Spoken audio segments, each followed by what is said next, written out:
Going forward, whenever we begin the session, we will take a moment to close our eyes and make the shift from I, the body mind, to I, the pure consciousness, not even the witness. When you're meditating for an hour, you unconsciously are carrying that subtle thing, I, the meditator, am meditating.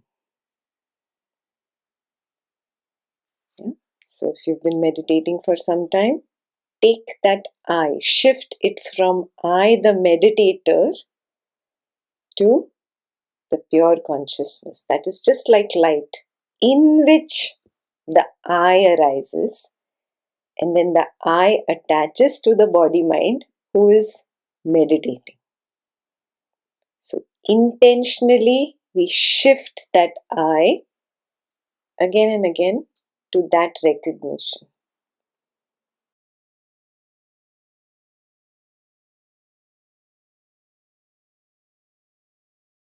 Today we'll do Atma Nirvriti, chapter 14. Kadinyadu Kadindayal Bandha Mevide. Past being past, where is bondage? So even as Ajatavad beginners, some of us have this illusion that karma causes karma phalam. Past action or thought leads to current projection.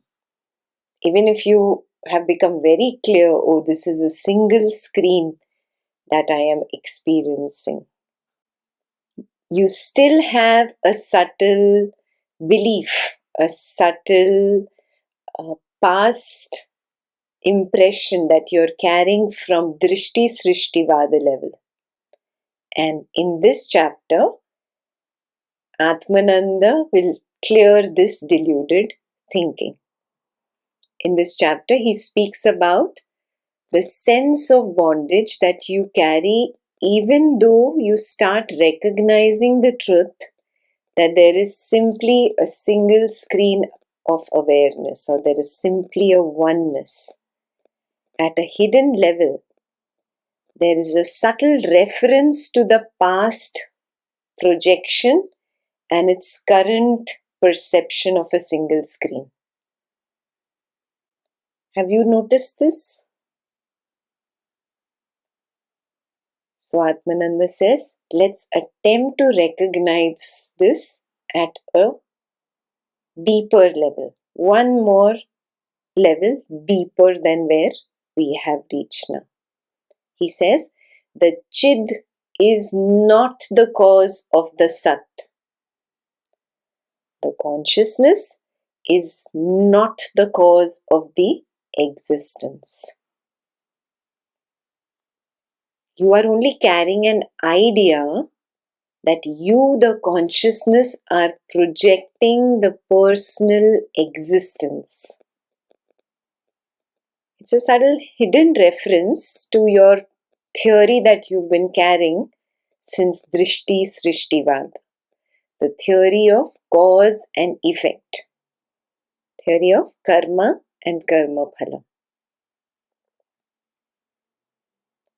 The main point of this chapter is to break down, completely break your concept of karma and karma phalam. Why? Because you are still carrying that idea that even if this is a single screen, I am bound to experience this. But that means what? That means you are still considering yourself as the body mind or the witness of the body mind.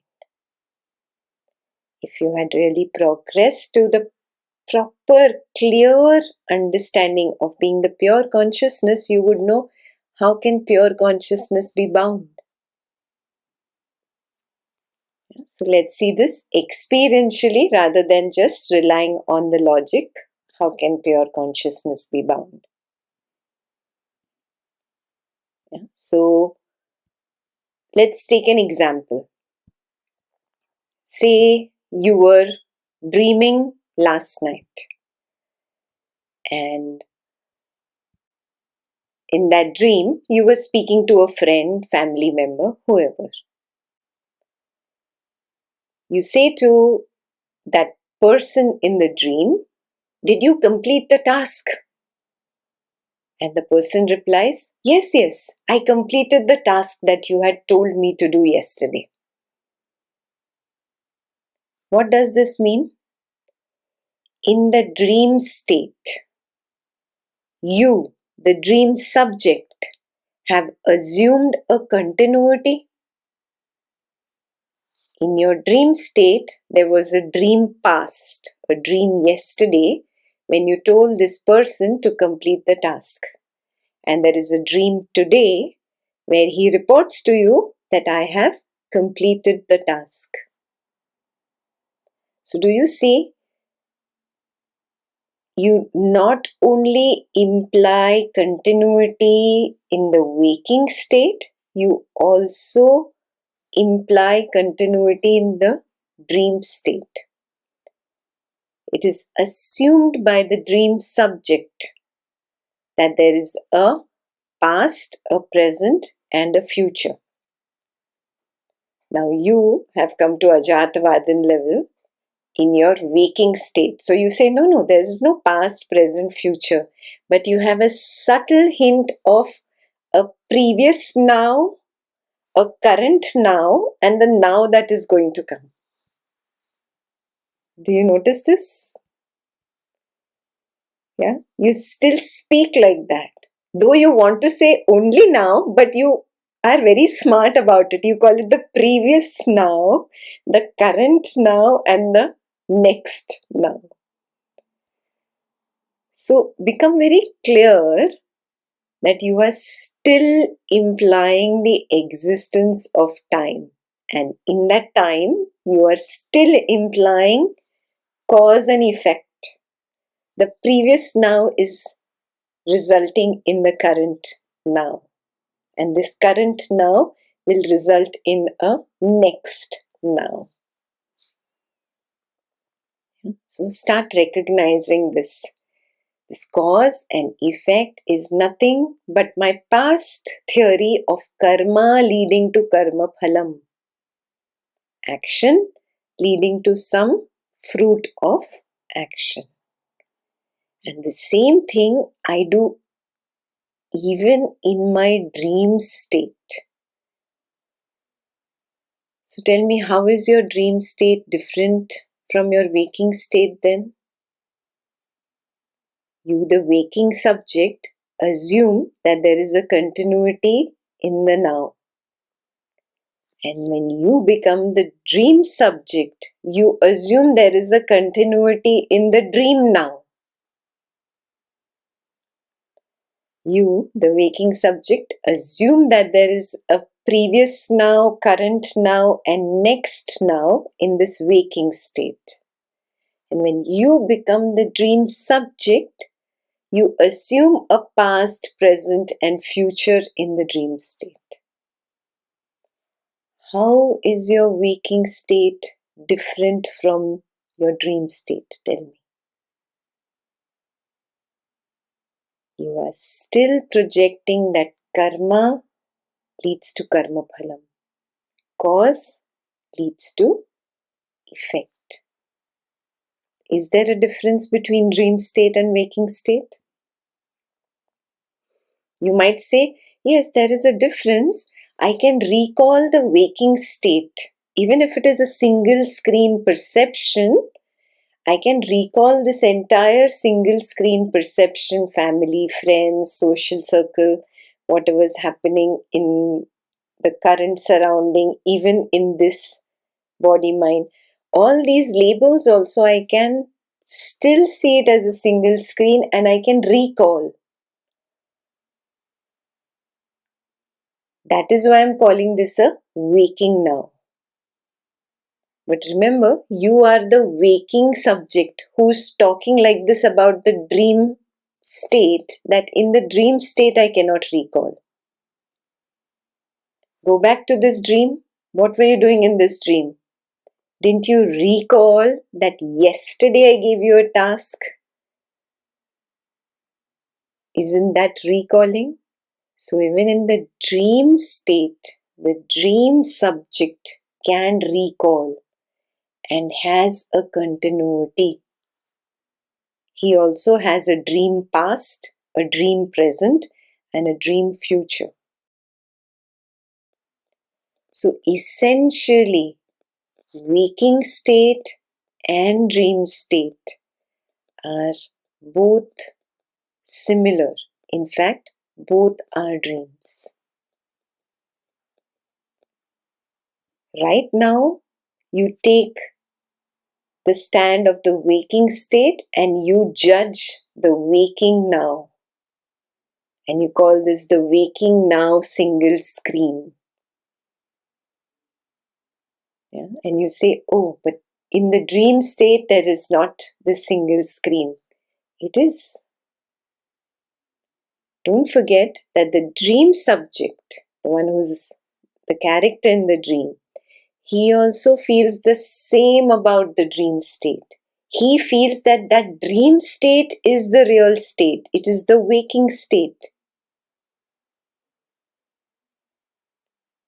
For him, that is real now. For him, that real now, that real task was advised yesterday, was reported back to him today. The dream state is his waking state. Yes. So you can see the same illusion of continuity is there in my waking state. The same illusion of continuity is in my dream state. Both are illusory. Both are illusory. So, understanding this, does it make sense to judge anything from the waking state vantage point? No. I will urge you to take a higher level, a higher vantage point. Rise above the waking subject's vantage point and the dream subject's vantage point. You are the light of awareness in which both waking and dream states occur.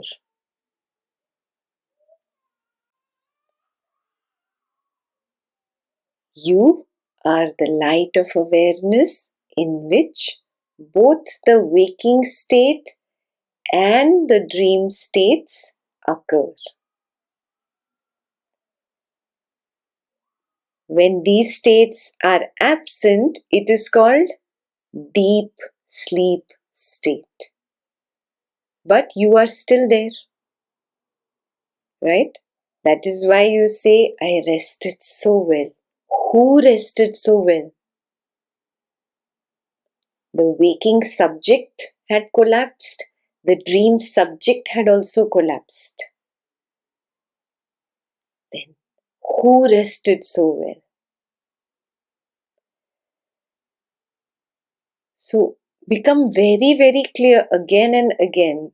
Whenever I take the waking subject's stand, I am at a lower vantage point. Let me just shift the I from the waking subject to the primordial awareness that I am.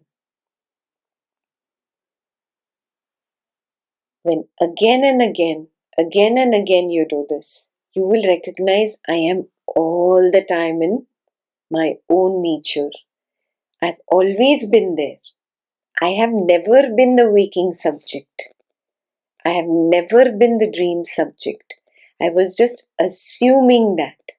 I was telling myself a story. From the level of the Ajatavadan, you will be able to see that there is reality only in the light of pure consciousness.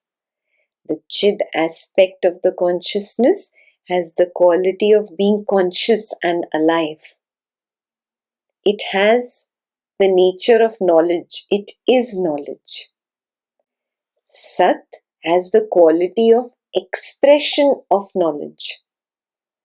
Chid and Sat are not two separate aspects.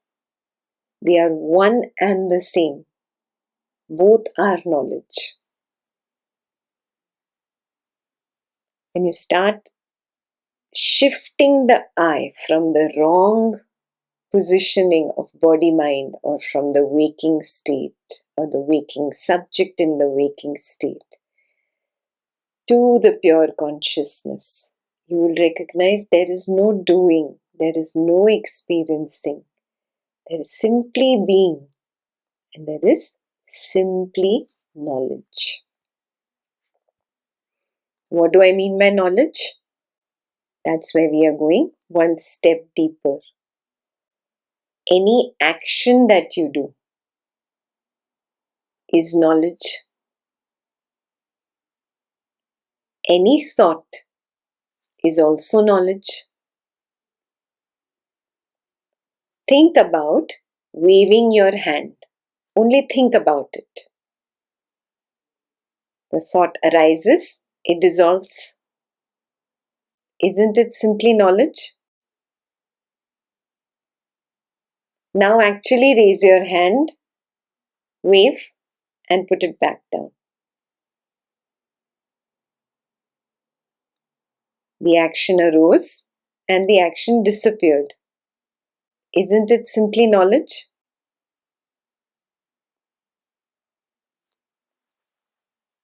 When you take the correct stand of being the pure consciousness, you see that everything is knowledge.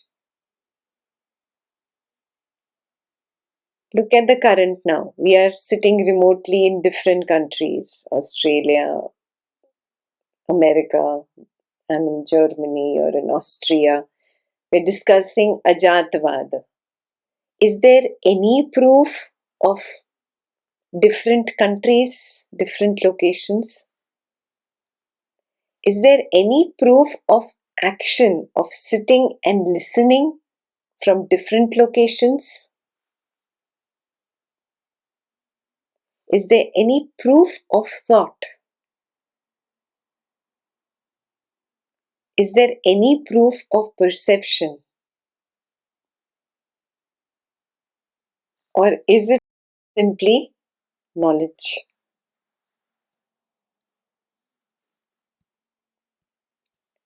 Do you see it is all simply knowledge? There's not even a single screen of awareness. It's just the singleness of knowledge. That's all it is. Just pure knowledge. But what is the belief that pulls me back? A past belief. We feel that there is a current now, a previous now, a next now. One leads to the other. One is connected to the next. They are holding each other's hand. And there is some judge sitting there in the middle saying that this previous now's action leads to the current now's thought. Or this previous now's thought leads to the current now action. Karma leads to karma phalam. All belief, all stories. Do you actually experience karma and karma phalam in your direct experience? Do you see a thought over there who's sitting with the judge's cloak and the judge's hat, judging bad karma? There is no judge thought.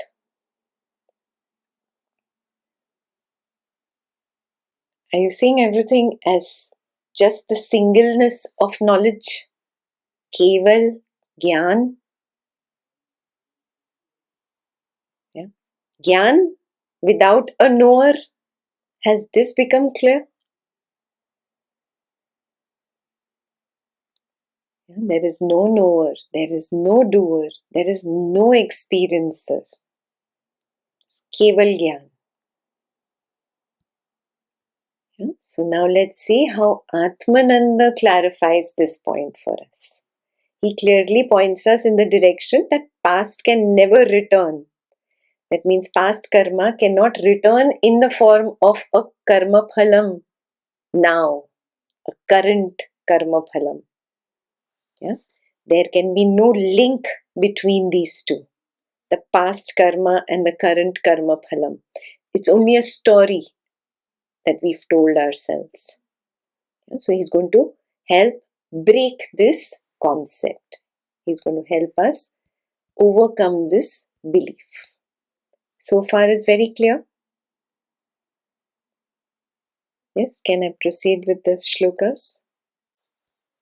So we'll go to verse number 1. Kadinya karmam pinidu sambhavikilla nishchayam puya chindayumavannam pinnidundaivaratridham. A past action cannot come back, definitely, nor can a past thought. This means that a past karma cannot return in the form of a karma phalam in the now. This implies what? That the contents of this single screen, they are not a karma phalam in the now, which is a product or effect of some past karma. Yes? Therefore, there is no bondage. There is no link only for bondage to develop. We keep feeling my past now, my previous now had a craving or aversion, and that projected the current now's single screen. Whatever is there in my single screen, if an action is happening or there is a thought happening, I feel this current now's action or this current now's thought is a product of my previous now. It's a subtle belief I carry from Drishti Srishti Vad when I'm just beginning Ajatavad. That is why he breaks it for you right at the beginning. He says that belief that it is my actions projecting this single screen in the form of a thought or action is false because past cannot come back. Not a thought, not an action. Nothing can come back.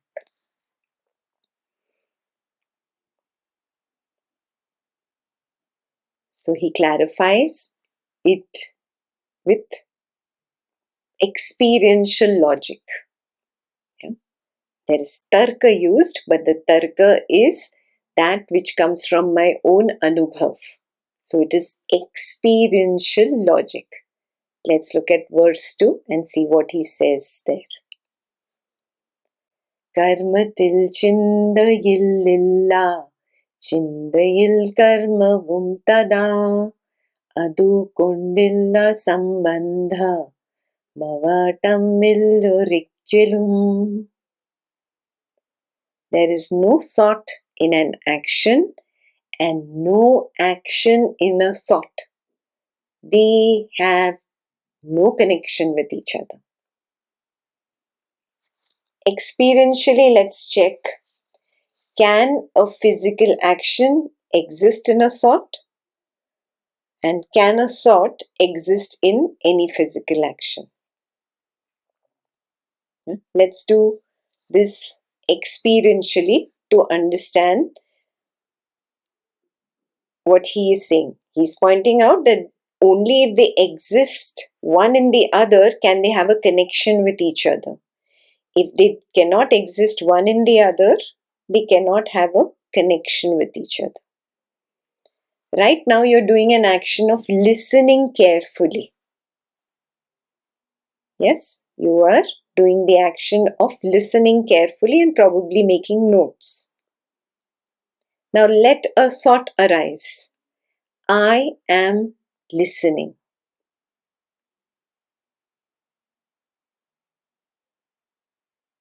Did you notice when there is the thought, the action of listening was not there? Did you notice that when the action of listening is there, the thought I am listening is not there? Isn't there only one arising at a time? Yeah. So Atmananda is right in saying that there is no thought in an action and no action in a thought. That is why they can have no connection with each other. Because to have a connection with each other, they have to be in one another. So that brings us to the verse number 3. Karmam kandayal pinnidu chindayunda irikkelam adinde chinda yavilla pinnadillaiga karanal. Though a thought may occur after an action, that thought cannot be related to it since the action is not present when the thought occurs. We always have this feeling, no? That if a thought occurs after an action, it is related to it. Even if it is the same topic or different topic, it occurred after the action. That is why it is related. It's a very subtle belief that we carry. Yeah. You look. Right now, you have the feeling that the action of listening is related to the thought that we just experimented with a few minutes ago. I am listening. Because that thought occurred after the action of listening. But when you look closely, you will notice action was not present when the thought occurs. Thought is not present when the action occurs. They are not related. I pretend to create a story. I create a connecting story between them. And then I fill in blanks like that. And then I believe in this fill in the blank story that I have created. And I hold on to it. That is bondage. I'm not seeing the truth. The truth is the thought arose, it died. Action arose, it died. There was no connection between the two. I continuously weave stories. I believe in them. Hence, I cause suffering to myself because I create the story now that I'm bound by this.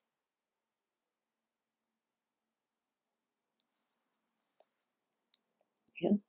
He'll explain more in depth. But I just started with explaining to you, bringing out this truth that I create bondage by weaving a story between the two.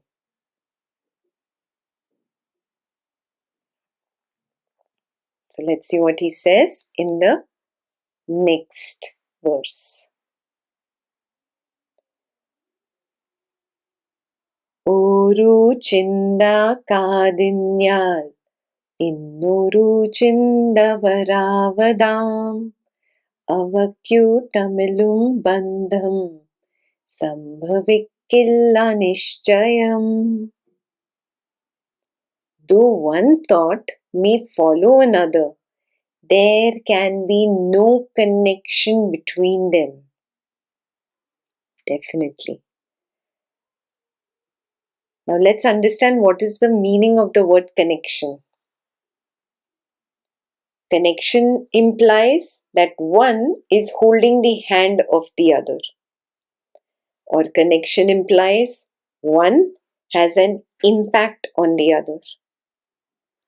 Or connection implies one leads to the other. Or connection implies one causes the other. But now let's look at our direct experience. We have seen that there is no time, there is no past, no present, no future. When there is just the now, there is no question of a previous event leading to an event in the now. So time was the basis for causality. But we have clearly seen there is no cause and there is no effect. So one cannot lead to the other, one cannot cause the other, one cannot even have an impact on the other. For one to have an impact on the other, both should exist simultaneously, the action and the thought. But they do not exist at the same time, they do not occur at the same time. Therefore, they cannot have any connection.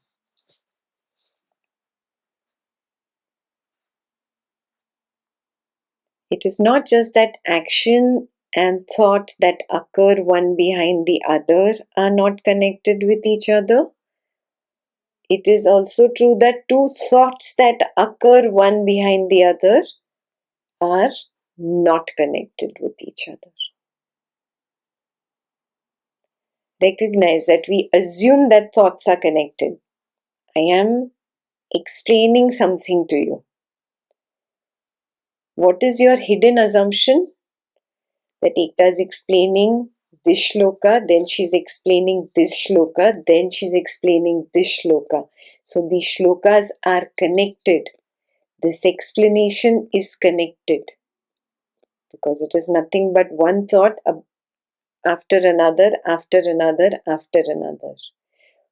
I am again and again assuming there is a before and an after. I am again and again assuming that one is leading to the next. One is having an impact on the next. Isn't that happening right now also? Yeah. But look very, very carefully. Two thoughts, can they occur together? Or shloka 1 and shloka 2 connected in any way? I pretend that they are connected. I assume a story. And then I believe that story and then I hold on to it. In experiential recognition, there is no connection. We have seen this before, but let's see how Atmananda explains this next part. Kadinyal chinda pinnilla, pinneya chinda yengine, mattu chinda yumai cherum, cherugillenu siddhamam. A past thought is one that has ceased to exist. How then can such a thought come into contact with a new one? It is in our own experiential recognition. We see a thought arise, play, and set. This thought sets, there is an interval, and then the next one arises. There is a gap between the two, in which the preceding thought dies. It completely ceases to exist. Only after the death of this one thought, the next one arises. Then how can these two thoughts even come in contact with each other? How can they talk to each other? Therefore, a cause and effect relationship does not exist in my direct experience. A karma and karma phalam relationship does not exist in my direct experience.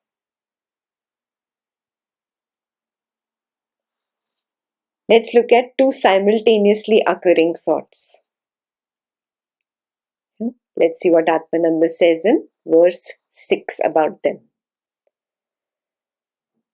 Randu chinda galandu vilega kala tilagayal bandhamavinda vumrandu chindagal killanu kiyal. Two or more thoughts can never occur simultaneously.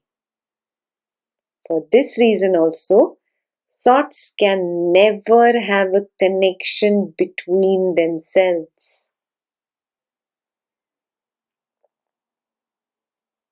Atmananda reminds us that we have already recognized this in the previous chapters, that there is one arising at a time.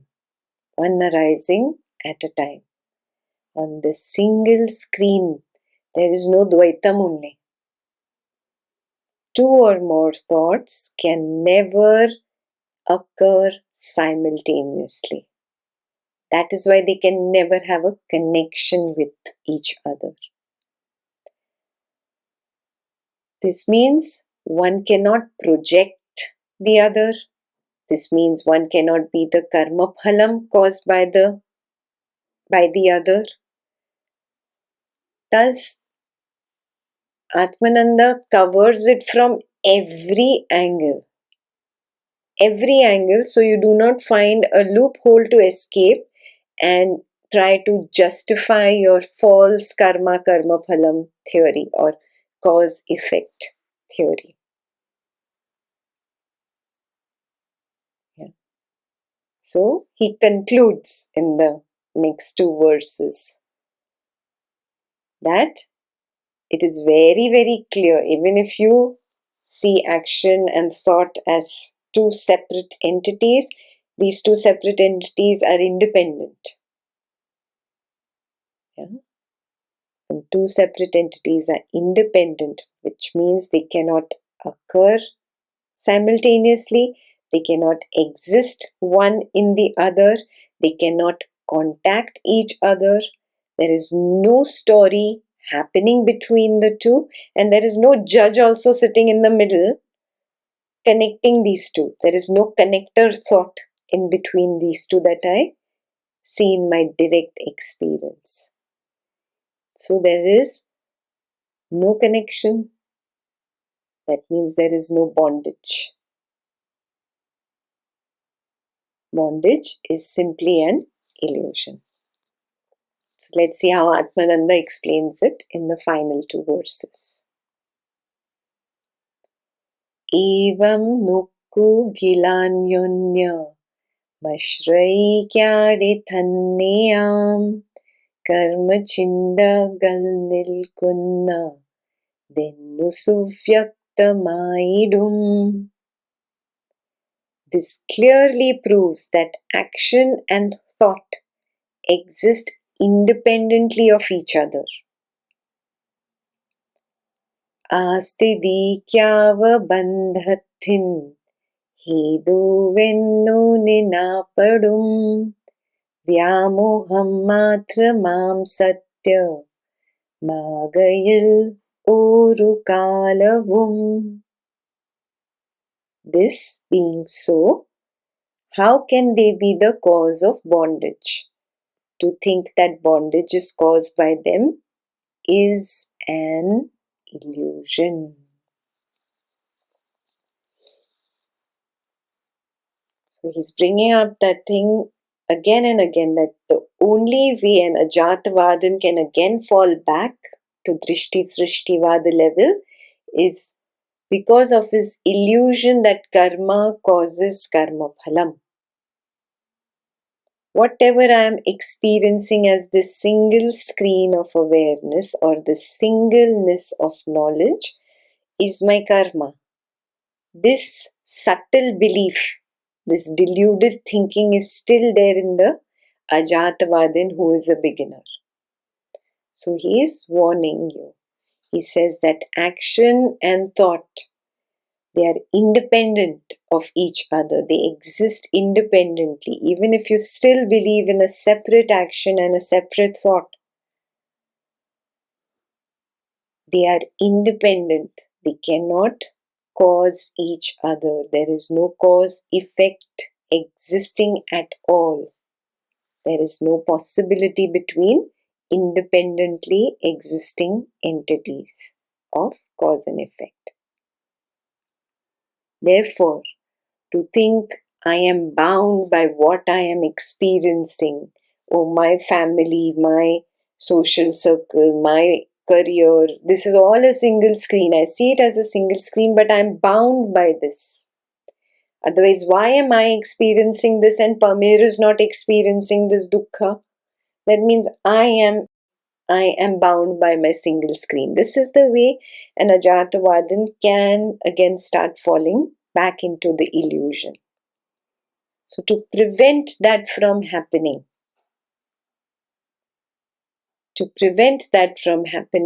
he is bringing up this truth in front of you and breaking it down completely. Some of us even feel that, oh, I wake up to this single screen play every morning and I don't have a choice. So I am bound. This is also a story, no? This is also a thought that arises and passes away. That is also an illusion. So Atmananda in this chapter again and again repeats this. He tells us to fall back on the highest truth, that I am not the so-called person. That is why shift the I from the body-mind to the pure consciousness, to the light of awareness. And recognize the person does not exist only. What is this person?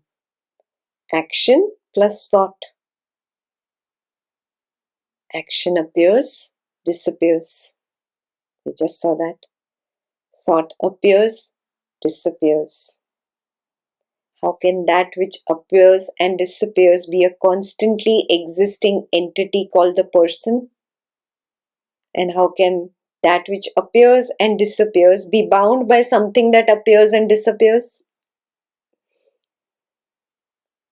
It's irrational. It's only an illusory story. So, number one reminder that you must set for yourself at the Ajatavada level. Number one, thought appears and disappears. Thought is nothing but the dream state. Dream state is nothing but thought. Dream state appears, disappears. Similarly, action appears and disappears. Action is nothing but the waking state. The waking state is nothing but action. This waking state appears and disappears. Person is nothing but thought plus action. Both appear and disappear. Therefore, person appears and disappears. How can I be the person who appears and disappears? I am that who's observing this person appear and disappear, no? Who's knowing that this person appears and disappears, no? I am that in which the action, thought, the person, the waking state, the dream state appear and disappear. I am that Sat. I am that Sat that consists it all, and I am that Chid that is conscious of all that is arising and falling. Sat is not the karma, not the karma phalam. It simply is. There is simply the being. Just the being is Sat. Yeah? The nature of the Sad and Chid is Ananda, peace, bliss. So when there is only bliss as my nature, as me itself, then where is the bondage? Where is the one who is saying that I am bound? Illa. There is no bondage, there is nobody to be bound. And there is nothing to bind also. So, there is nobody to be liberated.